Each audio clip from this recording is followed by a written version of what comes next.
بسم الله الرحمن الرحيم.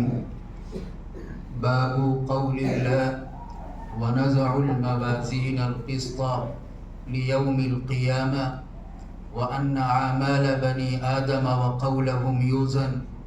وقال مجاهد القسطاس العدل بالرومية، ويقال القسط مصدر المقسط وهو العادل، وأما القاسط فهو الجائر. حدثنا أحمد بن إشكاب قال حدثنا محمد بن فضيل عن عمارة بن القعقاع عن أبي زرعة عن أبي هريرة رضي الله تعالى عنه قال النبي صلى الله عليه وسلم: كلمتان حبيبتان إلى الرحمن خفيفتان على اللسان ثقيلتان في الميزان سبحان الله وبحمده سبحان اللہ العظیم.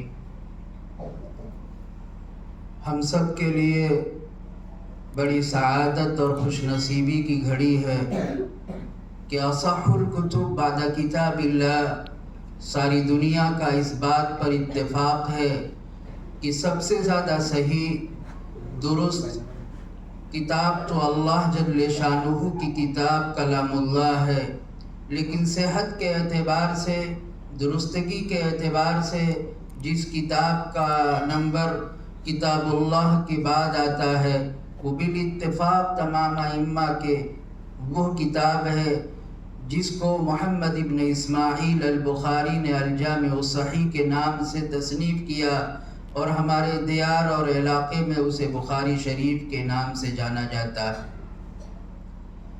میں کچھ کہوں اس سے پہلے یہ بات عرض کر دوں کہ یہ تقریر نہیں ہے بلکہ سبق ہو رہا ہے، اور وہ بھی بخاری شریف کا سبق ہو رہا ہے.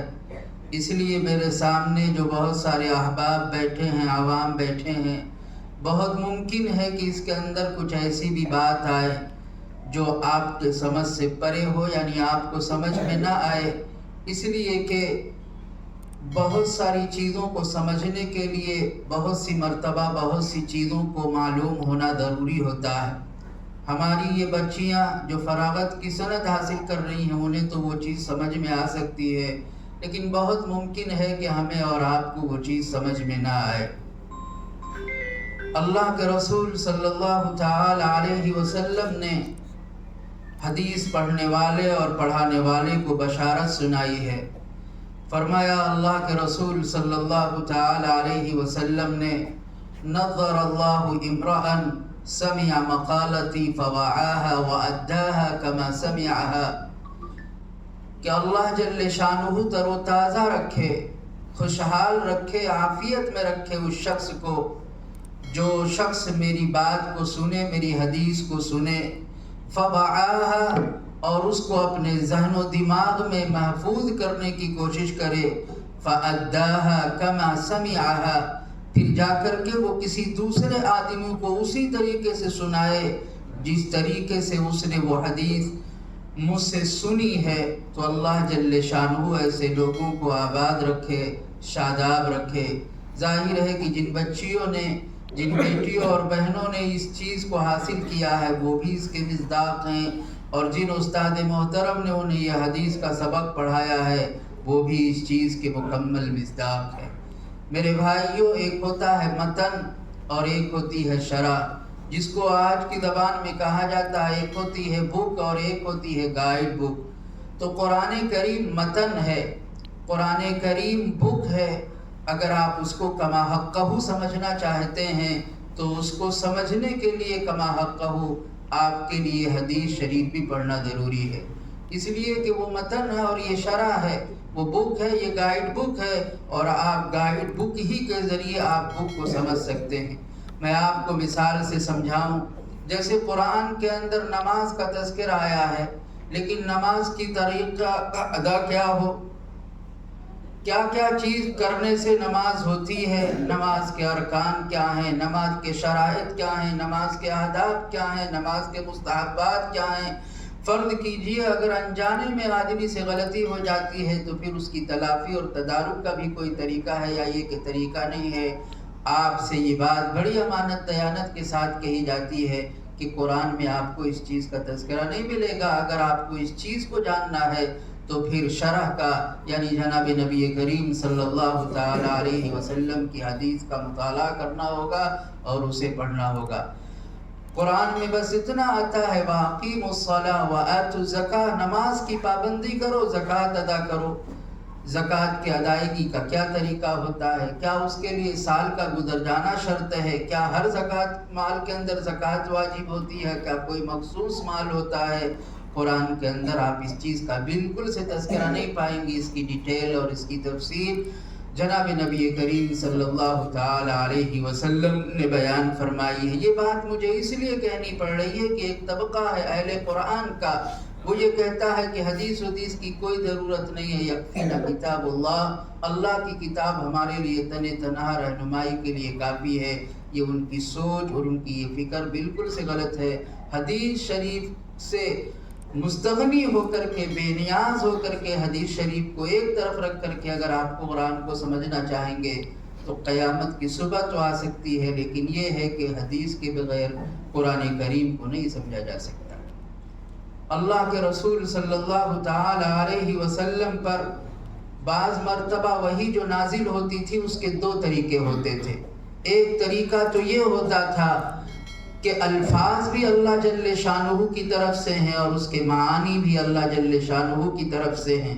اس کو اصطلاح میں کہا جاتا ہے وحی متلو۔ جیسے قرآن کریم کے الفاظ بھی اللہ کے ہیں، قرآن کریم کے معانی بھی اللہ کے ہیں، اسے کہا جاتا ہے وحی متلو۔ وحی متلو کا مطلب ایسی وحی جس کی تلاوت بھی مطلوب ہے، چنانچہ قرآن کی تلاوت بھی مطلوب ہے۔ نبی کریم صلی اللہ تعالی علیہ وسلم کو مبعوث کیا گیا، آپ کی بعثت کے جہاں بہت سارے مقصد تھے وہی ایک مقصد ذکر کیا جاتا ہے یتلو علیہ۔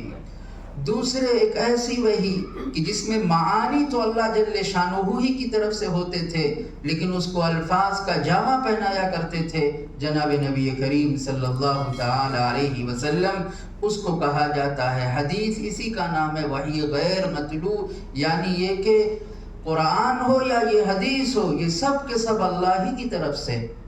اللہ کے رسول کے بارے میں فرمایا گیا وَمَا يَنْطِقُ عَنِ الْهَوَىٰ إِنْ هُوَ إِلَّا وَحْيٌ يُوحَىٰ، اللہ کے رسول اپنی طرف سے اپنی خواہشات سے کوئی بات نہیں کہتے۔ گفتِ اللہ بود گرچہ از حلقوم عبداللہ بود، آپ کا ہر فرمان در حقیقت اللہ ہی کا فرمان ہوا کرتا ہے، اور اگرچہ وہ عبداللہ کے بیٹے جناب نبی کریم صلی اللہ علیہ وسلم کی زبان سے نکلتا ہے۔ تو میں آپ کو یہ بتانا چاہتا ہوں کہ جیسے قرآن اللہ کا ہے اسی طریقے سے یہ حدیث شریف بھی اللہ ہی کی طرف سے آئی ہے۔ دونوں کا منبع، دونوں کا مصدر، دونوں کا مخرج الگ الگ نہیں ہے بلکہ دونوں میں ایک ہی چیز ہے، بس ہاں کچھ فرق ہو گئے ہیں۔ قرآن میں الفاظ اور معانی دونوں اللہ کی طرف سے ہیں اور حدیث شریف میں جو معنی ہے وہ اللہ کی طرف سے ہے، لیکن الفاظ میں جناب نبی کریم صلی اللہ تعالی علیہ وسلم نے اس کو بیان کیا ہے۔ آپ اس کو یوں سمجھیں کبھی کبھار ایک آدمی کسی کو سندیشہ اور پیغام دیتا ہے اور پہنچانے والا ہو بہو اسی الفاظ کے ساتھ پہنچا دیتا ہے جس الفاظ کے ساتھ کہنے والے نے کہا تھا، اور کبھی کبھار ایسا ہوتا ہے بات تو ان کی ہوتی ہے لیکن آدمی الفاظ اپنا استعمال کر کے بات اس شخص تک پہنچا دیتا ہے، تو یہ دوسرے طریقے کا پیغام ہے۔ اسی فرق کی وجہ سے بہت ساری چیزوں میں فرق ہو گیا۔ پہلا فرق تو یہ ہو گیا کہ آپ کتاب اللہ کو بغیر وضو کے نہیں چھو سکتے، لیکن حدیث شریف میں اگرچہ احترام یہی ہے کہ اس کو بھی بلا وضو کے نہ چھویا جائے، لیکن اس میں گنجائش دی گئی ہے کہ آپ اس کو بلا وضو کے بھی چھو سکتے ہیں۔ قرآن کریم کی تلاوت مطلوب ہے، اس کی تلاوت کی ترغیب دی جائے گی۔ اگر کوئی تلاوت بالکل سے چھوڑ دے گا تو اسے گنہگار قرار دیا جائے گا، لیکن حدیث شریف میں یہ چیز پائی نہیں جاتی۔ حدیث شریف میں یہ چیز ضروری نہیں ہے، آپ اس کو بلا وضو بھی چھو سکتے ہیں۔ آج مدارس قائم ہیں اور اسباب مہیا ہیں، بلکہ اسباب کی بہتات ہے۔ پچھلے زمانے میں لوگ کیسے حدیث کا سبق حاصل کرتے تھے، میں آپ کو اس تعلق سے ایک واقعہ سناؤں۔ ایک شخص ہیں، ان کا نام ہے بقی ابن مخلد۔ یہ بغداد علم حاصل کرنے کے لیے جاتے ہیں حضرت امام ابن احمد ابن حنبل رحمہ اللہ کے پاس، لیکن اس وقت کی حکومت نے حضرت امام احمد ابن حنبل رحمۃ اللہ علیہ پر اپنا شکنجہ اس طرح کس رکھا ہے کہ ان کو ایک گھر کے اندر نظر بند اور قید کر دیا گیا، اور ان سے یہ کہہ دیا گیا ہے کہ آپ کسی کو پڑھا نہیں سکتے، کوئی شاگرد آئے اور آپ سے پڑھنا چاہے پڑھ نہیں سکتے۔ مسئلہ اصل میں ایک یہ تھا کہ قرآن یہ مخلوق ہے یا یہ کہ قرآن مخلوق نہیں ہے۔ اس سلسلے میں ان کا یعنی حضرت امام احمد ابن حنبل کا وقت کے جو خلفاء تھے اور بڑے بڑے تھے ان سے اختلاف تھا، کوئی کہتا تھا یہ مخلوق ہے، کوئی یہ کہتا تھا اوروں کی طرح مخلوق نہیں ہے۔ تو اس کی پاداش میں حضرت والا کو قید میں کر دیا گیا تھا، پڑھنے پڑھانے کی اجازت نہیں تھی۔ فرمایا بقی ابن مخلد خراسان سے یا مصر سے وہ بغداد پہنچتے ہیں، وہاں جا کر کے ساری صورتحال معلوم ہوتی ہے کہ آپ جس مقصد کے لیے آئے ہیں وہ مقصد یہاں حاصل نہیں ہو سکتا، اس لیے کہ حضرت پر بہت زیادہ پابندی ہے۔ تو وہ حضرت کے پاس گئے، کس شکل میں گئے آپ کو معلوم ہے، ایک بھکاری کی شکل میں گئے، اور جس طریقے سے صدا لگاتا ہے، آواز لگاتا ہے ایک بھکاری، اس طریقے سے جا کر کے آواز لگائی۔ حضرت باہر آئے، حضرت نے اسی دوران اپنا مدعا پیش کیا کہ میں اس مقصد کے لیے آیا تھا، اب مجھے کچھ سمجھ میں نہیں آ رہا ہے، لیکن حضرت ایک ترکیب سمجھ میں آ رہی ہے، وہ یہ ہے کہ اگر آپ اس کے لیے تیار ہو جائیں۔ حضرت نے فرمایا جلدی بتاؤ کیا ہے؟ فرمایا کہ میں روزانہ ایک بھکاری کے لباس میں آؤں گا اور ایک بھکاری کے انداز میں آپ کے دروازے پر صدا اور آواز دوں گا، آپ باہر نکلیے گا، ایک حدیث آپ سنا دیجئے گا، میں اس کو سن کر کے چلا جاؤں گا، لوگ یہ سمجھیں گے کہ بھکاری آیا تھا، کیا کیا ہوگا، بھیک تھمائی ہوگی، بھیک لے کر کے وہ شخص چلا گیا ہوگا۔ اس طریقے سے اللہ کے بندے نے حدیث کا علم حضرت امام احمد ابن حنبل سے حاصل کیا ہے۔ حضرت امام احمد ابن حنبل اتنے خوش ہوتے تھے، اتنے خوش رہتے تھے اپنے اس شاگرد بقی ابن مخلد سے کہ حضرت بار بار فرمایا کرتے تھے ان کی حوصلہ افزائی کے لیے، ان کی ترجیح کے لیے، هذا الذي احق ان يسمى طالب علم، یہ لڑکا اس لائق ہے کہ اس کو کہا جائے کہ ہاں بھائی یہ ہے طالب علم۔ طالب علم ایسا ہوتا ہے کہ اس کو علم کی دھن ایسی ہوتی ہے کہ اس کے لیے اس کو جتنی بھی قربانی دینی پڑے، حتیٰ کہ بھیس بدلنا پڑے، بھکاری کا بھیس اپنانا پڑے، بھکاری کی طرح صدا اور آواز دینی پڑے، تو اس تعلق سے وہ بھی دریغ نہیں کرتا۔ تو ہمیں اللہ جل شانہ کا شکریہ ادا کرنا چاہیے کہ اللہ نے ہمیں مناسب جگہ دی، مناسب ماحول دیا، شاندار اساتذہ دیے، ایسی جگہ دی جہاں ہم اپنی حیا کے ساتھ، اپنی عفت کے ساتھ، اپنی پاک دامنی کے ساتھ اس کو محفوظ رکھتے ہوئے اپنے آپ کو زیور تعلیم سے آراستہ کر سکتے ہیں۔ جناب نبی کریم صلی اللہ تعالی علیہ وسلم نے 5 بشارتیں سنائی ہیں ان لوگوں کے لیے جو علم حاصل کرتے ہیں۔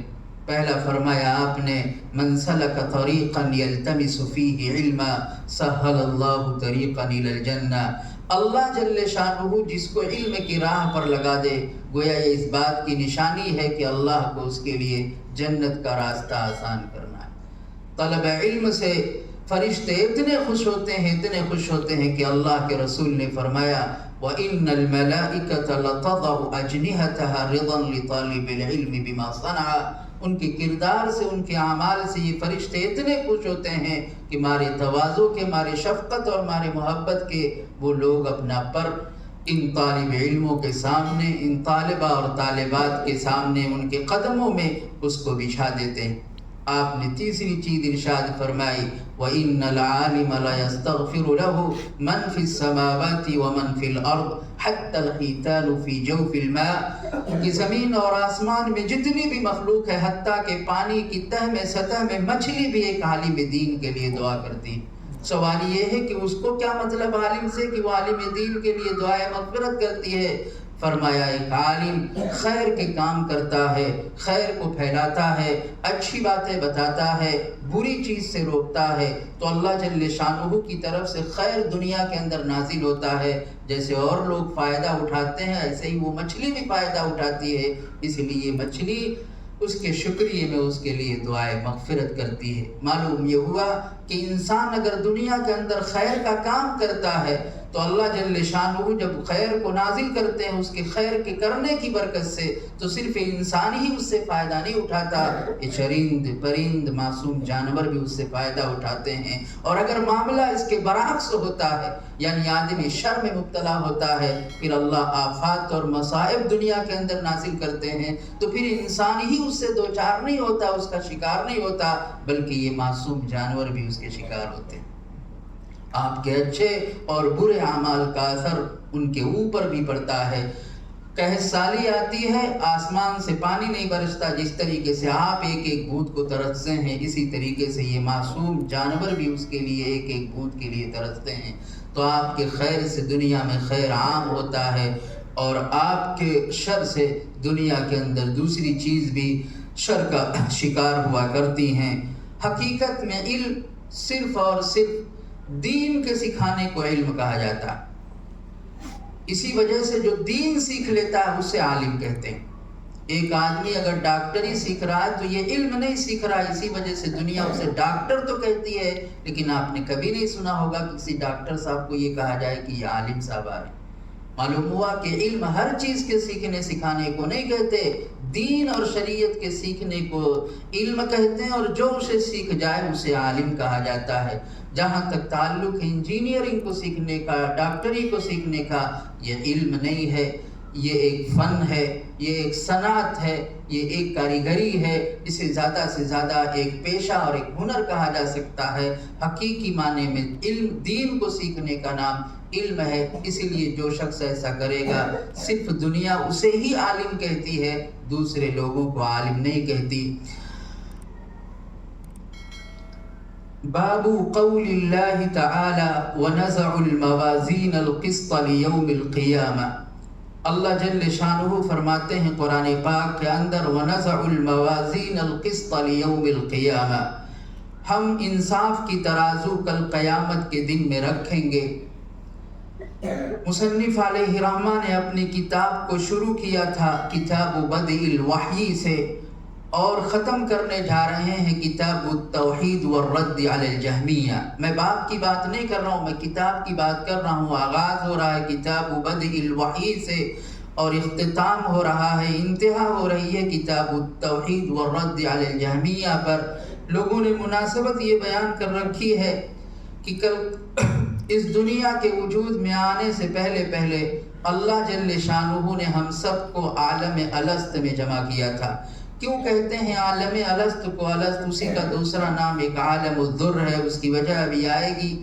وہاں چیونٹیوں کی شکل میں جمع کیا تھا، اللہ نے ان کو عقل، فہم اور فراست دی تھی، اور وہاں ہم سب سے وعدہ لیا تھا اللہ نے الست بربکم، یہ بتاؤ کیا میں تمہارا رب نہیں ہوں؟ کیا میں تمہارا خالق پالنہار نہیں ہوں؟ تو ہم سب نے اس وقت کہا تھا قالوا بلا، جی ہاں، کیوں نہیں، آپ ہمارے رب ہیں، آپ ہمارے پروردگار ہیں، آپ ہمارے پالنہار ہیں۔ لیکن انسان مرکب من الخطأ والنسیان جب دنیا کے اندر آیا تو اسے یہ یاد نہیں رہا کہ ہم نے اللہ جل شانہ سے اس بات کا وعدہ کر رکھا ہے کہ اے مولا اگر ہم پالنہار مانیں گے، اگر خالق مانیں گے، رازق مانیں گے، تو صرف تجھے ہی مانیں گے، تیرے علاوہ کسی کو نہیں مانیں گے۔ تو اللہ جل شانہ نے اسے بھولے ہوئے سبق کو یاد دلانے کے لیے انبیاء علیہم الصلاۃ والتسلیم کو بھیجا، اور وحی کے ذریعے انہیں یہ ہدایات دی کہ اپنے بندوں سے وہ بھولا ہوا سبق یاد کرائیے، اور یہ کہیے کہ تم عالم الست میں جس وقت چوٹی کی شکل میں تھے، چونکہ قرآن میں آیا ہے الست بربکم، اس لیے لوگوں نے اس کا نام رکھ دیا عالم الست۔ ذر کہا جاتا ہے چیونٹی کو جو بہت چھوٹی ہوتی ہے، اس لیے اسے کہا جاتا ہے عالم الذر۔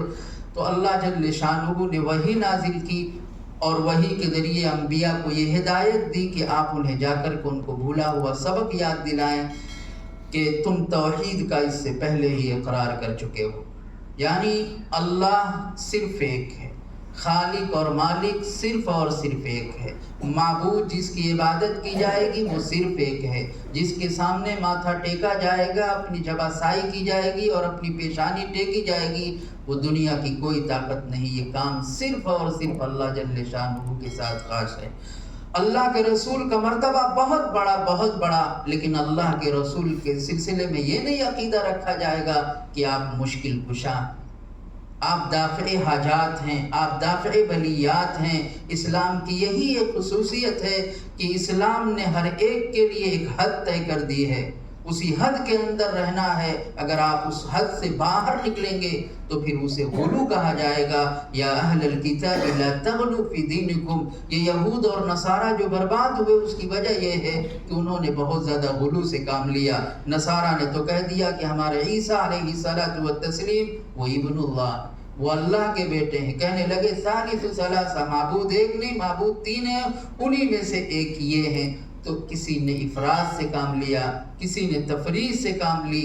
اللہ جل شانہ نے اس بھولے ہوئے سبق کو یاد دلانے کے لیے کہ دیکھو توحید کا تم اقرار کر چکے ہو، شرک سے اجتناب کا تم وعدہ کر چکے ہو، چونکہ یہ وعدہ پورا کرایا گیا ہے وحی کے ذریعے، اس لیے آغاز کیا گیا تھا کتاب الوحی سے اور اخیر میں اسی توحید کا تذکرہ کیا گیا۔ اللہ جل شانہ اعمال کو وزن کریں گے۔ یہ وہی باتیں ہیں جو میں نے آپ سے کہا تھا کہ ہو سکتا ہے سمجھ میں نہ آئے۔ اللہ جل شانہ اعمال کو وزن کریں گے۔ یاد رکھیے کل قیامت کے دن لوگ تین طرح کے ہوں گے۔ ایک تو وہ ہوں گے کافر، جن کے جنت میں جانے کا کوئی سوال ہی نہیں پیدا ہوتا۔ آپ اس سے ایمان کی دولت کی قدر و قیمت سمجھ سکتے ہیں کہ دنیا عام ہے، یہاں اللہ جل شانہ سب کو دیتے ہیں، کافر کو بھی دیتے ہیں، مسلمان کو بھی دیتے ہیں، مومن کو بھی دیتے ہیں، لیکن اللہ نے فرمایا ہمارا یہ رویہ آخرت میں نہیں رہے گا۔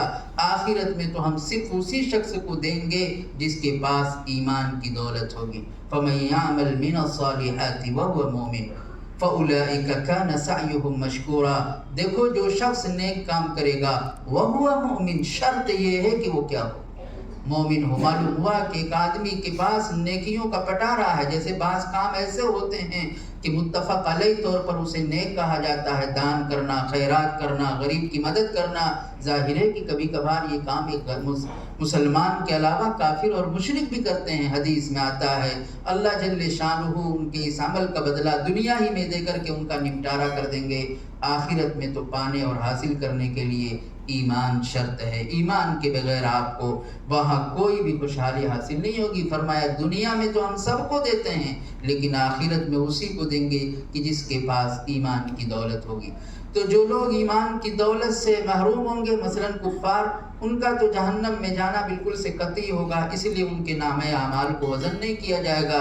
قرآن میں آپ پڑھیں گے اللہ جل شانہ نے فرمایا سورہ کہف میں فَلَا نُقِيمُ لَهُمْ يَوْمَ الْقِيَامَةِ وَزْنًا، ہم ایسے لوگوں کے لیے کل قیامت کے دن ان کے اعمال کا وزن نہیں کریں گے، اس لیے کہ ان کا تو جہنم میں جانا بالکل سے کلیئر۔ دوسرا وہ مسلمان، پھر مسلمان میں دو کیٹیگری ہے، دو خانہ ہے۔ ایک مسلمان وہ ہیں جو کل قیامت کے دن اللہ جل شانہ کی جناب میں اس طرح پہنچیں گے کہ ان کے پاس نیکیاں ہی نیکیاں ہوں گی، بدیاں نہیں ہوں گی، یا تو انہوں نے بدیاں نہیں کی ہوں گی۔ آپ سوچیں گے کہ کون سا انسان ہے جو بدی نہ کرے؟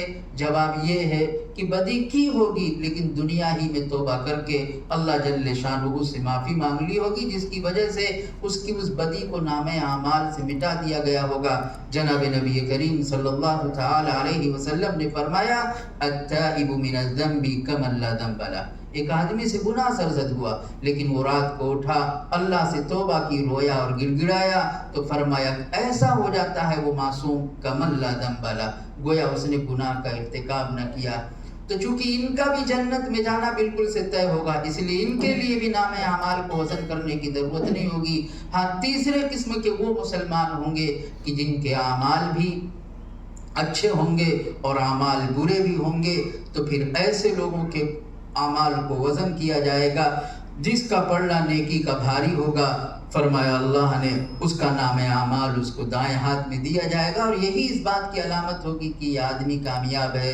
فَأَمَّا مَنْ أُوتِيَ كِتَابَهُ بِيَمِينِهِ فَيَقُولُ وَأَمَّا مَنْ أُوتِيَ كِتَابَهُ بِيَمِينِهِ فَيَقُولُ هَاؤُمُ اقْرَءُوا كِتَابِيَهْ إِنِّي ظَنَنْتُ أَنِّي مُلَاقٍ حِسَابِيَهْ فَهُوَ فِي عِيشَةٍ رَاضِيَةٍ فی جنت عالیہ قطوفها دانیہ کلوا واشربوا ہنیئا بما اسلفتم فی الایام الخالیہ۔ اور جس شخص کے نیکی کا اعمال خدا نخواستہ ہلکا ہوگا تو اللہ نے فرمایا اس کا نام اعمال ہم اس کے بائیں ہاتھ میں دیں گے۔ ایسی حسرت میں وہ مبتلا ہوگا، ایسی حسرت میں مبتلا ہوگا کہ وہ تمنا کرے گا کہ یہی میرے غم اور حسرت کا سبب بنا ہے، کاش کہ مجھے نام اعمال ہی نہ دیا جاتا۔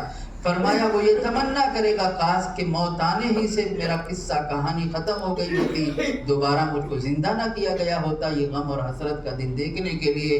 وَأَمَّا مَنْ أُوتِيَ كِتَابَهُ بِشِمَالِهِ فَيَقُولُ يَا لَيْتَنِي لَمْ أُوتَ كِتَابِيَهْ وَلَمْ أَدْرِ مَا حِسَابِيَهْ يَا لَيْتَهَا كَانَتِ الْقَاضِيَةَ مَا أَغْنَى عَنِّي مَالِيَهْ هَلَكَ عَنِّي سُلْطَانِيَهْ خُذُوهُ فَغُلُّوهُ ثُمَّ الْجَحِيمَ صَلُّوهُ ثُمَّ فِي سِلْسِلَةٍ ذَرْعُهَا 70 ذراعا فاسلكوا انه كان لا يؤمن بالله العظيم ولا يحض على طعام المسكين۔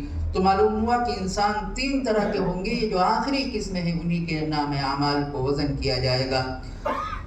اب ایک سوال لوگوں کے ذہن میں آتا تھا لیکن اب نہیں آنا چاہیے، وہ یہ ہے کہ چیز تو وہ وزن کی جاتی ہے جو ذرا ذی جرم ہو، جسم والی ہو، لمبائی ہو، اس کی کوئی چوڑائی ہو، دکھائی دیتی ہو، ایسی چیز کو وزن کیا جاتا ہے۔ اعمال تو آنی چیز ہے، دکھائی نہیں دیتا، غیر مبصر ہوا ادھر ختم ہو گیا، تو کیسے اس چیز کو وزن کیا جائے گا؟ تو اس سلسلے میں محدثین نے دو جواب دیے ہیں۔ پہلا جواب یہ ہے کہ دیکھو، ایک ہوتا ہے عالم دنیا اور ایک ہوتی ہے عالم مثال۔ دنیا کی بہت ساری چیزوں کو عالم مثال میں ایک دوسری حیت اور دوسری شکل دی جاتی ہے۔ مثال سے آپ کو یوں سمجھو کہ موت نظر نہیں آتی، لیکن حدیث میں آتا ہے کہ اللہ جل شانہ موت کو بھی موت دے دیں گے، لیکن عالم مثال میں وہ موت میڈے کی شکل میں آ جائے گی۔ ظاہر ہے کہ موت کو تو ذبح نہیں کیا جا سکتا، لیکن میڈے کو تو ذبح کیا جا سکتا ہے۔ اسی طریقے سے اگر آدمی کا کوئی بہت خطرناک دشمن ہوتا ہے تو خواب میں عالم مثال میں دکھایا جاتا ہے وہ سانپ کی شکل میں، تو دشمن کو دکھایا گیا عالم مثال میں سانپ کی شکل میں، تو وہاں حیت بدل گئی۔ اسی طریقے سے اللہ جل شانہ وہ اعمال جو دنیا میں دکھائی نہیں دیتے، جن کا بظاہر وزن نہیں کیا جا سکتا، ہو سکتا ہے کہ اللہ جل شانہ عالم مثال میں دوسری کوئی شکل دے دے ایسی کہ جس کو وزن کرنا بہت ممکن ہو۔ دوسرے یہ کہ یہ اشکال کسی زمانے میں بہت اہم اشکال تھا، لیکن جب آج گرمی کی حرارت ناپی جا سکتی ہے، ٹھنڈی کی گریڈ طے کیے جا سکتے ہیں کہ کس درجہ اور کس ڈگری ٹھنڈی ہے اور پائی جاتی ہے، حالانکہ یہ چیز بھی ایسی ہے کہ جو دکھائی نہیں دیتی، ایک معنوی چیز ہے، تو جب ان چیز کا جو معنوی ہے دنیا آج وزن کر لیتی ہے، تو اللہ جل شانہ جو اپنے بارے میں کہتا ہے وَهُوَ الْقَادِرُ عَلَى كُلِّ شَيْءٍ، وہ ایسی معنوی چیز کو کیوں نہیں وزن کر سکتا؟ اس لیے بہرحال وزن ہوگا۔ ہمارا یہ عقیدہ ہے وَأَنَّ أَعْمَالَ بَنِي آدَمَ وَقَوْلَهُمْ يُوزَنُ، فرمایا بنی آدم کے اعمال ہوں یا آدمی کے اقوال ہوں، افعال ہوں یا باتیں ہوں، سب کا وزن کیا جائے گا۔ قال مجاہد القسطاس، القسطاس یہ لفظ دو طریقے سے پڑھا گیا ہے، بضم القاف بھی و بکسرها، القسطاس والقسطاس۔ کیا؟ العدل بالرومیہ، یہ رومی زبان کا لفظ ہے، اور رومی زبان میں اس لفظ کا استعمال انصاف کے معنی میں ہوا کرتا ہے، انصاف کی ترازو تولی جائے گی۔ بعض حضرات کو یہاں بھی اشکال ہوا کہ قرآن تو اپنے بارے میں یہ کہتا ہے اِنَّا أَنزَلْنَاهُ قُرْآنًا عَرَبِيًّا، تو پھر اس میں رومی زبان کا لفظ کیسے آ گیا؟ یہ تو اس کے عربی ہونے کے خلاف ہے۔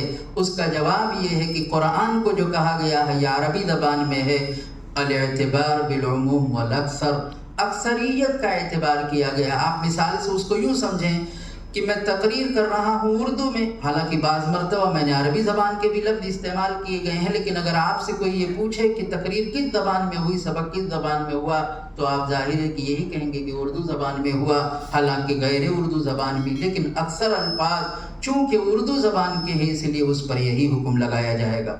وَيُقَالُ الْقِسْطُ مَصْدَرُ الْمُقْسِطِ، اور کہا گیا ہے کہ قسط یہ مقسط کا مصدر ہے۔ مصدر اسم کی تین قسمیں ہوتی ہیں، ایک کا نام ہوتا ہے مصدر، ایک کا نام ہوتا ہے جامد اور ایک کا نام ہوتا ہے مشتق۔ مشہور ہے کہ جس کے آخر میں نا یا کر نا یا ہونا پایا جائے اسے علامت ٹھہرایا گیا ہے کہ یہ چیز مصدر ہوگی۔ یہاں بھی ایک اشکال ہوتا ہے کہ مقسط میں تو حروف زائد ہیں اور القسط میں تو حروف تین ہیں، تو پھر ایسا کیسے ہوگا؟ مشتق اور مشتق منہ کے حروف میں فرق ہو گئے۔ تو اس کا جواب یہ ہے کہ جو زوائد تھے اس کو اس سے نکال لیا گیا، یعنی اصل میں تھا الاقساط، اقسطا، اس میں مادے کے حروف تھے قاف سین تا، الف مادے کا حرف نہیں تھا، اس لیے اس کو نکال لیا گیا۔ یہ بالکل سے ایسا ہی ہے جیسے جب آدمی حج کرنے جاتا ہے، عمرہ کرنے جاتا ہے تو تلبیہ پڑھتا ہے لبیک و سعدیک۔ آپ کو معلوم ہے کہ یہ لبیک اصل میں تھا الب لک البابین، اس میں جو الب تھا یہ البا سے بنا تھا، اس میں حروف اصلیہ لام ڈبل با تھے، الف زائد تھا، اس لیے اس کو حذف کر دیا گیا۔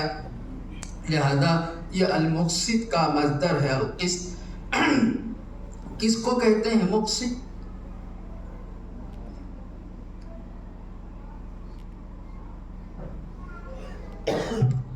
عادل کو کہا جاتا ہے۔ اگلی عبارت سمجھنے سے پہلے سمجھیے کہ صرف کا ایک جز ہوتا ہے جس کا نام ہوتا ہے خاصیت ابواب۔ خاصیت ابواب میں ایک اصطلاح استعمال ہوتی ہے جس کا نام ہوتا ہے سلب ماخذ۔ سلب ماخذ کا مطلب یہ ہوتا ہے کہ فاعل مفعول سے ماخذ کو سلب کر لے۔ جیسے کہا جاتا ہے قضیت عینہ، اس کی آنکھ میں تنکا پڑ گیا۔ جب اس کو باب تفعیل میں لے جاتے ہیں اور کہتے ہیں قضیت عینہ، تو اس کے معنی ہوتے ہیں میں نے اس کی آنکھ سے تنکے کو سلب کر لیا، دور کر لیا، یہ ہے سلب ماخذ۔ کہا جاتا ہے شکوت الی فلان، میں نے فلاں سے شکایت کی، فاشکانی، یہی مادہ جب باب افعال میں لے گئے تو اس سے سلب ماخذ کا معنی پیدا ہوا اور اس کے معنی ہو گئے میں نے اس کی شکایت کا ازالہ کر دیا، میں نے اس کی شکایت کو دور کر دیا۔ اسی طریقے سے القسط کے اصل معنی ہوتے ہیں ظلم کے، لیکن جب باب افعال میں لے گئے اقسط یقسط اقساط، تو اب اس کے معنی ہو گئے ظلم کو دور کرنا، اور ظاہر ہے کہ ظلم کو دور کرنے ہی کا نام انصاف ہے۔ مجھے موقع سے ایک لطیفہ یاد آ رہا ہے، لیکن اس کو صرف عالم لوگ ہی سمجھیں گے۔ ایک صاحب تھے، بہت کالے کلوٹے تھے، ان کا نام منیر تھا۔ منیر کے معنی ہوتے ہیں روشنی کرنے والا، روشن والا، لیکن تھے بہت کالے کلوٹے۔ جیسے بچہ کالا کلوٹا ہوتا ہے تب بھی ماں اسے محبت میں چاند کہتی ہے، سورج کہتی ہے، ایسے ہی ان کا نام تھا منیر۔ تو ایک صاحب پہنچے، انہوں نے پوچھا حضرت آپ کا کیا نام ہے؟ تو کہنے لگے منیر۔ تو اس نے اوپر سے لے کر کے نیچے تک دیکھا تو حضرت نے فرمایا، وہ عالم تھے، فرمانے لگے میں سمجھ گیا کہ تم اسم اور مسمى میں مطابقت تلاش کر رہے ہو کہ نام تو ہے منیر اور نور تو کہیں دکھائی نہیں دیتا۔ تو حضرت نے فرمایا بھائی میں منیر ہوں سلب ماخذ کے ساتھ، یعنی نور مجھ سے کیا کر لیا گیا ہے؟ سلب کر لیا گیا ہے۔ وَأَمَّا الْقَاسِطُ فَهُوَ الْجَائِرُ، قاسط کے اصل معنی ہوتے ہیں ظلم کرنے والا۔ قرآن میں جب آپ سورہ جن پڑھیں گے تو اس میں آپ کو ملے گا وَأَمَّا الْقَاسِطُونَ فَكَانُوا لِجَهَنَّمَ حَطَبًا۔ حدثنا اس لیے کہا جاتا ہے قرآن اور حدیث ہر کوئی سمجھ لے، سب کے بس کی بات نہیں۔ جو لوگ یہ کہتے ہیں کہ ائمہ اربعہ کی تقلید کی کوئی ضرورت نہیں ہے، جو مدرسے میں ایک دن بھی نہیں گیا، نہ اسے نحو معلوم ہے، نہ اسے صرف معلوم ہے، نہ اسے سلب ماخذ کا کوئی معنی معلوم ہے، آپ بتائیے کیا وہ براہ راست قرآن اور حدیث سے استفادہ کر سکتا؟ ائمہ اربعہ کا یہ مطلب نہیں ہے کہ وہ لوگ الگ بات کہتے ہیں، قرآن اور حدیث الگ بات کہتے ہیں۔ یہ سراسر بہتان ہے، الزام ہے۔ یہ لوگ اسی کی تفسیر کرتے ہیں، یہ لوگ اسی کی توضیح کرتے ہیں، جو کچھ بھی اللہ کے رسول صلی اللہ تعالی علیہ وسلم نے یا قرآن میں جو کچھ بھی فرمایا گیا ہے اس کا کیا مطلب ہے، اس کی وضاحت کرتے ہیں۔ آپ ایک مثال سے سمجھیے، قرآن میں آتا ہے وَلِلْمُطَلَّقَاتِ يَتَرَبَّصْنَ بِأَنفُسِهِنَّ ثَلَاثَةَ قُرُوء۔ قُرُوء ایک لفظ ہے، مشترک ہے۔ مشترک ایسے لفظ کو کہا جاتا ہے کہ جس کے ایک سے زائد معنی ہو، اسے کہا جاتا ہے مشترک۔ مثال سے آپ یوں سمجھے، جیسے منگل، ایک پیر کے بعد کیا آتا ہے؟ منگل۔ اور ایک جنگل میں بھی کیا ہوتا ہے؟ منگل۔ تو دیکھیے وہ پیر کے بعد منگل الگ چیز ہے، جنگل میں منگل ایک الگ چیز ہے۔ پیر ایک دن کو بھی کہا جاتا ہے، جس سے آپ بیعت ہو جائیں اس کو بھی پیر کہا جاتا ہے، اور اتوار کے دن بھی ایک دن آتا ہے اس کو بھی کیا کہتے ہیں؟ پیر۔ ھذا ھو المشترک، اس کو عربی زبان میں مشترک کہا جاتا ہے۔ تو اب دیکھیے قروء کا لفظ مشترک ہے، اس کے معنی ہے پاکی کے بھی اور ناپاکی کے۔ بتائیے کون سا ہندوستانی آدمی یہ طے کرے گا کہ یہ پاکی کے معنی میں ہے یا ناپاکی کے معنی میں؟ تو ائمہ اربعہ پر اعتماد کیا گیا ہے کہ انہوں نے جو سمجھا ہے، وہ عربی داں تھے، قرآن و حدیث کا ان پر مطالعہ تھا، انہیں دسترس حاصل تھی۔ اس لیے اگر اس زمانے میں آدمی کو راہ راست پر چلنا ہے تو پھر اس کو اس طریقے سے کسی ایک امام کے پیچھے چلنا ضروری ہوگا، ورنہ وہ قرآن و حدیث کو سمجھنے کے لیے میرے بھائیوں بہت سارے علوم کی ضرورت ہوتی ہے۔ 7 یا 8 یا 9 سال آدمی لگاتا ہے، تب جا کر کے وہ فارغ اور فاضل ہوتا ہے۔ اگر یہ چیز اتنی ہی آسان ہوتی تو پھر 1 2 سال 2.5 سال بہت کافی ہو جانے چاہیے تھے۔ حدثنا احمد بن اشکاب 2 ہے، قال حدثنا محمد بن فضیل۔ اس میں دیکھیے قابل ذکر چیز یہ ہے کہ حضرت نے جب پہلی سند شروع کی تھی تو وہ حمیدی سے شروع کی تھی، اور ختم کر رہے ہیں وہ محمد سے شروع کر رہے ہیں، تاکہ حضور کے دونوں نام سے، احمد اور محمد دونوں نام سے نیک پالی حاصل کی جائے۔ یا یہ کہ یہ ذکر کرنا ہے کہ اللہ ہی جل شانہ شروع میں بھی قابل تعریف تھا جب کتاب کی ابتدا کی گئی تھی، اور آج انتہا کی جا رہی ہے، تو وہی قابل حمد ہے، اس کے علاوہ کوئی قابل حمد نہیں۔ بعض حضرات نے فرمایا اصل میں جو حمیدی اضطرابی وہ مکی تھے، اور یہ جو محمدی ہیں یہ آفاقی ہیں۔ آفاقی سمجھتے ہیں جو لوگ مکہ کے باہر رہتے ہیں وہ لوگ کیا کہلاتے ہیں؟ آفاقی۔ جیسے ہم لوگ مکی نہیں ہیں، ہم لوگ کیا ہیں؟ آفاقی ہیں۔ تو وہ تھے مکی اور یہ تھے آفاقی۔ یہ اشارہ ہے کہ اس میں حدیث کے جمع کرنے میں مکہ سے بھی استفادہ کیا گیا ہے اور غیر مکہ کے لوگوں سے بھی کیا کیا گیا ہے؟ استفادہ کیا گیا ہے۔ اللہ کے رسول صلی اللہ علیہ وسلم نے فرمایا 2 کلمے اللہ کو بے حد پسند ہے، بندہ پڑھتا ہے تو اللہ جل شانہ اس کے لیے جنت میں باغ تیار کرے۔ فرمایا زبان پر بہت ہلکے پھلکے ہیں، یعنی آدمی اگر ادائیگی کرے تو ادائیگی میں ذرہ برابر بھی کوئی پریشانی نہیں ہوگی۔ فرمایا سبحان اللہ و بحمدہ، کسی قسم کی کوئی دقت نہیں، کسی قسم کی کوئی دشواری نہیں، کوئی بھی پڑھ سکتا ہے سبحان اللہ۔ لیکن ثقیلتان فی المیزان، آدمی پڑھے گا نام اعمال میں وہ بہت زیادہ وزنی ہوں گے، یعنی اس کی بہت زیادہ قدر و قیمت ہوگی اور اللہ جل شانہ اس کا بہت زیادہ ثواب دیں گے۔ ثقیلتان فی المیزان ہی سے ترجمۃ الباب کو بآسانی ثابت کیا جا سکتا ہے کہ اوپر آیا تھا کہ میزان قائم کی جائے گی، اللہ جل آخر میں فرمایا گیا ثقیلتان فی المیزان، کہ زبان پر تو بہت ہلکے پھلکے ہیں لیکن ثواب کے لحاظ سے، اپنے آپ کے لحاظ سے میزان عمل کا ان کا اچھا خاصا وزن ہوگا۔ اللہ جل شانہ مبارک فرمائے، اللہ جل شانہ آپ حضرات کے پڑھنے پڑھانے کو قبول فرمائے۔ حدیث میں تو نہیں ہے، بزرگوں کا تجربہ ہے کہ ختم بخاری کے موقع پر جو دعا کی جاتی ہے اللہ جل شانہ اسے بھی قبولیت سے سرفراز فرماتے ہیں، تو اس موقع سے دعا کر لیتے ہیں۔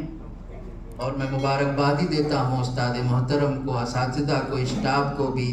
بس آخری بات ان بچیوں کو میں یہ نصیحت کرتا ہوں کہ دیکھو جب کوئی آدمی، ایک تو یہ ہے نصیحت العلم بلا عمل کشجر بلا ثمر۔ دیکھو ایک آدمی بڑھئی کا پیشہ کیوں سیکھتا ہے؟ اس لیے سیکھتا ہے تاکہ وہ اس عمل کو اپنائے گا اور اپنی کمائی کا ذریعہ بنائے گا۔ دنیا میں جو چیز بھی سیکھی جاتی ہے اس لیے سیکھی جاتی ہے کہ ہم اس پر عمل کریں۔ ایک آدمی ڈرائیورنگ سیکھتا ہے، کیوں سیکھتا ہے؟ کہ ہم گاڑی چلائیں گے، یہ نہیں کہ ڈرائیورنگ سیکھ کر کے رکھ دیں گے، اس لیے سیکھتا ہے۔ اسی طریقے سے علم اصل میں عمل کے لیے، اگر آدمی نے علم تو حاصل کیا لیکن عمل نہیں کیا تو آپ اس کو یوں سمجھیے کہ جیسے ایک آدمی نے وضو تو کیا لیکن نماز نہیں پڑھی۔ وضو کیا نماز نہیں پڑھی، کیا فائدہ ہوا وضو کرنے سے؟ وضو تو اس لیے بنایا گیا تھا تاکہ نماز پڑھیں۔ فرمایا علم بغیر عمل کے کجسد بلا روح، ایک دھڑ ہو اس کے اندر روح نہ ہو تو دھڑ ہے کس فائدے کا؟ نہ وہ کوئی حرکت کر سکتی ہے اگر اس کے اندر سانس نہیں ہے۔ اس لیے بعض حضرات نے تو یہاں تک کہہ دیا کہ علم اصل میں عمل تھا، قلب ہو کر کے یعنی الٹ پلٹ کر کے وہ عمل سے کیا بن گیا؟ علم بن گیا۔ اس لیے کہ علم اصل مقصود نہیں، علم وسیلہ ہے، ذریعہ ہے۔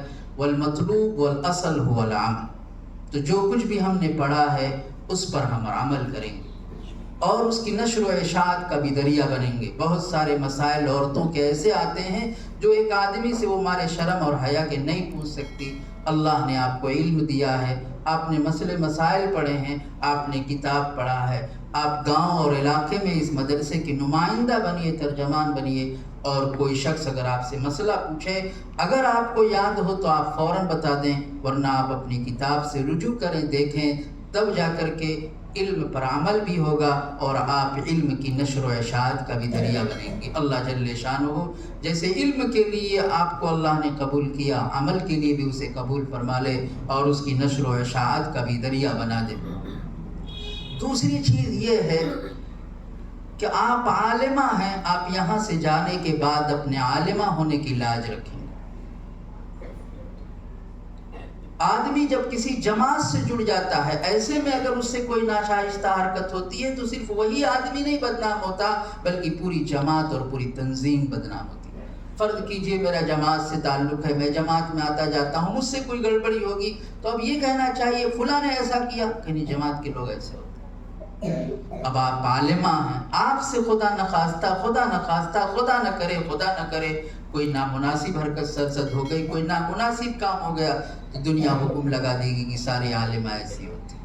اس لیے آپ جائیے، مدرسے کے نمائندہ، ترجمان، دین کے نمائندہ اور ترجمان بن کر کے سامنے آئیے، لوگ آپ کے اخلاق کی مثال دیں، لوگ آپ کے نماز روزے کی مثال دیں، لوگ آپ کے آداب کی مثال دیں، دنیا کی ہر چیز میں آپ نمونہ اور مثال بنیں۔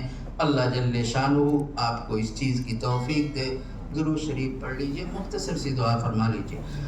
اللہم صلی علی محمد وعلی آل محمد کما صلیت علی ابراہیم وعلی آل ابراہیم انکا حمید مجید۔ اللہم بارک علی محمد وعلی آل محمد کما بارکت علی ابراہیم وعلی آل ابراہیم انکا حمید مجید۔ اللہم انت السلام ومنک السلام تبارکت یا ذا الجلال والاکرام۔ ربنا آتنا في الدنيا حسنة وفي الآخرة حسنة وقنا عذاب النار۔ ربنا ظلمنا أنفسنا وإن لم تغفر لنا وترحمنا لنكونن من الخاسرين۔ ربنا إننا سمعنا مناديا ينادي للإيمان أن آمنوا بربكم فآمنا۔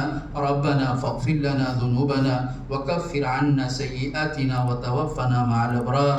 اے مولا کریم ہم گنہگار ہیں، اے مولا کریم ہم سیاکار ہیں، اے مولا کریم ہم وہ مجرم ہیں جس مجرم کو اپنے جرم کا اقرار اور اعتراف ہے۔ اے مولا کریم لیکن تیرے بڑوں کا، بزرگوں کا ارشاد ہے کہ ختم بخاری کے موقع پر جب دعا مانگی جاتی ہے تو ایسے مبارک گھڑی میں دعاؤں کو رد نہیں کیا جاتا۔ ویسے بھی تیرے حبیب کا ارشاد ہے کہ جب اللہ کے دربار میں بندہ ہاتھ اٹھاتا ہے تو اللہ کو خالی ہاتھ واپس کرتے ہوئے شرم آتی ہے۔ مولا بڑی امیدوں کے ساتھ ہم نے تیرے سامنے اس مجلس میں ہاتھ اٹھایا ہے، آپ ہمارے تمام تر گناہوں کو معاف فرما دیجئے۔ اس ختم بخاری کے موقع سے مولا کریم ہم سب کو نیک کام کرنے کی توفیق نصیب فرما دیجئے۔ اے مولا کریم دنیا میں جہاں بھی مسلمان پریشان حال ہیں، پریشانیوں کا انہیں سامنا کرنا پڑ رہا ہے، اے مولا کریم اس کی برکت سے تمام کی پریشانیوں کو دور فرما دیجئے۔ آپ ہی ان کے ناصر بن جائیے، آپ ہی ان کے حامی بن جائیے، آپ ہی ان کے مددگار بن جائیے۔ مولا آپ ستار العیوب ہیں، آپ نے ہمارے عیبوں پر پردہ ڈال رکھا ہے، اگر آپ نے یہ ستاری نہ کی ہوتی تو کوئی کسی کے سامنے بیٹھنے کو اور سننے کو بھی تیار نہیں ہوتا۔ کل قیامت کے دن جب بہت بڑا مجمع ہوگا وہاں بھی ہم سب کے ساتھ اپنے شان کریمی اور شان ستاری کا معاملہ فرمائیو۔ اے مولا کریم مسلمان، اے مولا کریم ہم ہمت کے کم ہیں، حوصلے کے کم ہیں، اے مولا کریم ہمارے ساتھ ہر معاملے میں عافیت کا معاملہ فرما، عفو و کرم کا معاملہ فرما۔ اے مولا کریم مجلس میں جو بھی احباب موجود ہیں کوئی نہ کوئی ان کی جائز تمنا، جائز مراد ہوگی۔ اے مولا کریم کبھی بعض ضرورت ایسی ہوتی ہے کہ بندہ اپنے جیسے بھائی سے کہہ بھی نہیں سکتا، انسان سے کہہ بھی نہیں سکتا۔ اے مولا آپ ہمارے احوال سے، ہماری ضروریات سے، ہماری مرادوں سے ہم سے زیادہ کہیں واقف ہیں۔ اے مولا کریم آپ تو علیم بذات الصدور ہیں، آپ کو جاننے کے لیے بعض زبان پر بھی لانی ضروری نہیں ہے، دل میں آتا ہے خیال اور آپ اس کو جان جاتے ہیں۔ اے مولا کریم اس مجلس میں جتنے بھی احباب موجود ہیں سب کی جائز تمناؤں کو، جائز مرادوں کو پورا فرما دیجیے۔ اے مولا کریم ان بچیوں نے جنہوں نے ختم بخاری کی اور عالمیت کی سند حاصل کرنے کی سعادت حاصل کی ہے، جیسے آپ نے انہیں علم کی اس منزل تک پہنچایا، انہیں عمل کے لیے بھی قبول فرما لیجئے، ان کو اس کی نشر و اشاعت کے لیے بھی قبول فرما لیجئے، انہیں دین کا، اسلام کا سچا ترجمان بننا، مدرسے کا سچا ترجمان بننا آسان فرما دیجئے۔ اے مولا کریم ان بچیوں کی اس تعلیم کی تکمیل میں دور سے قریب سے واسطہ بالواسطہ جن لوگوں نے بھی کسی بھی قسم کا حصہ لیا ہے مولا کریم تو ان کے ساتھ ان کی شایع نشان نہیں بلکہ اپنے شایع نشان معاملہ فرما۔ اے مولا کریم جس ادارے میں اور جس جگہ اور جس مدرسے میں ہم بیٹھے ہوئے ہیں اسے دن دونی رات چوگنی ترقی نصیب فرما۔ اے مولا کریم اسے علم کا سر چشمہ بنا۔ اے مولا کریم لوگوں کے دلوں کو اس کی جانب متوجہ فرما۔ اے مولا کریم اس کی جو بھی ضرورت ہے غیب سے اس کا انتظام فرما۔ جو بھی عزائم ہیں منصوبے ہیں پروجیکٹ ہیں مولا کریم سب کی تکمیل کا اے مولا کریم آپ انتظام فرما۔ ہم مسلمان ہیں، ہمارا آپ کے علاوہ کوئی سہارا نہیں ہے۔ اے مولا کریم تیرے در کے علاوہ ہم عقیدہ رکھتے ہیں کہ ہم مسلمانوں کا کوئی در نہیں۔